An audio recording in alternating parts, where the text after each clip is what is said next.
Take that fake jewelry off before you serve my table. The old woman's voice sliced through the room like glass. Everyone froze. Forks stopped midair. Eyes wide, but when the black girl looked up, trembling yet proud, the billionaire's face suddenly went pale.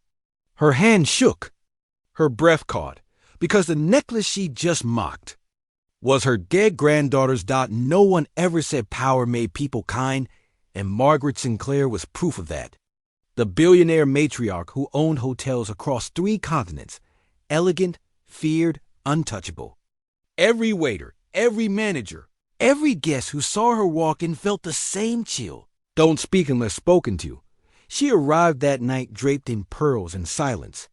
The restaurant shimmered under golden chandeliers, each light bouncing off the diamonds at her throat. It was a place for the elite, where laughter was quiet and respect was louder. But then came Talia, a young waitress with soft brown eyes and skin glowing like polished bronze. She worked double shifts, smiled through exhaustion, and wore the same simple necklace every single day, a small silver heart, slightly tarnished, but shining with meaning only she knew. That night, fate seated them face to face. When Talia stepped forward with the tray, Margaret's gaze landed on the pendant resting against the girl's collarbone. At first, the old woman scoffed. Don't you people know how to dress for service? That trinket looks filthy. The restaurant fell silent. Even the piano stopped. Talia froze, her hand trembling slightly, but she didn't speak. She simply nodded and whispered, I'm sorry. Ma'am, that calm broke something inside everyone watching. The quiet humiliation of someone too. Kind to fight back, but Margaret's next words cut deeper. Take it off before you serve me. It's offensive. Talia's throat tightened. Her fingers brushed the pendant, the only thing she had left from the fire that took her birth family. Her foster mother had told her she was found in the ruins of an old mansion, wrapped in a burnt baby blanket, this little silver heart clutched in her fist. I can't, she said softly. It's the only thing I have from my mother. For a split second, Margaret's breath caught. Something in her voice, in those words, struck a hidden nerve. Her face went pale. What did you just say? Talia blinked. It's all I have from my family. Margaret's world began to spin. 20 years ago, a fire had swallowed her daughter's home, her only child, her baby granddaughter. All that was found in the ashes was a tiny silver heart engraved with 2 letters. She'd held that necklace for years, until one day it was stolen from her private collection. Now, it hung on the neck of a young black waitress. Margaret's voice cracked. Where did you get that necklace? Talia stepped back, startled by the tremor in the billionaire's tone. I've had it since I was a baby, she whispered. They said I was found with it.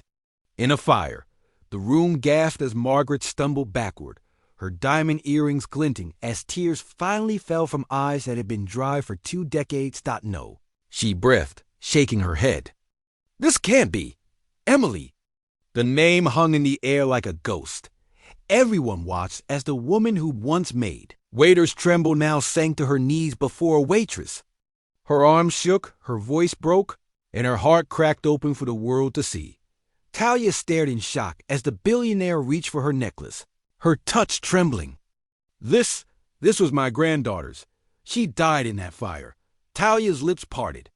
I was found after a fire, she said. I never knew who I was.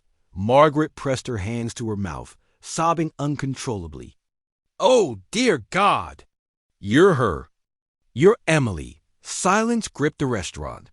Even the waitstaff looked away, fighting tears. The woman who ruled cities was now clinging to the young waitress, her cries echoing through the marble hall. I searched for you, she wept. I never stopped. Talia knelt beside her, tears slipping down her cheeks. Then maybe we were both lost, she whispered, until now and there.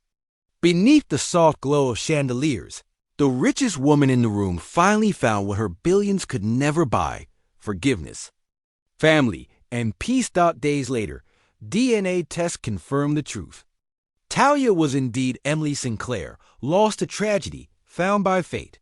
The media called it The miracle reunion of the decade, but Margaret didn't care about headlines. She cared about breakfast with laughter instead of silence, about love instead of luxury, and every time reporters asked her what she'd learned, she'd give the same quiet answer. I built an empire trying to fill the hole that love left behind. Turns out, love was waiting tables the whole time, because in the end, power fades, but kindness never forgets its way home. There's a saying, life doesn't take what's yours. It only hides it until you're ready. This story reminds us that real wealth isn't in what we build, but in who we find. If this touched your heart, share it with someone who still believes in miracles. And remember, love always finds its way back.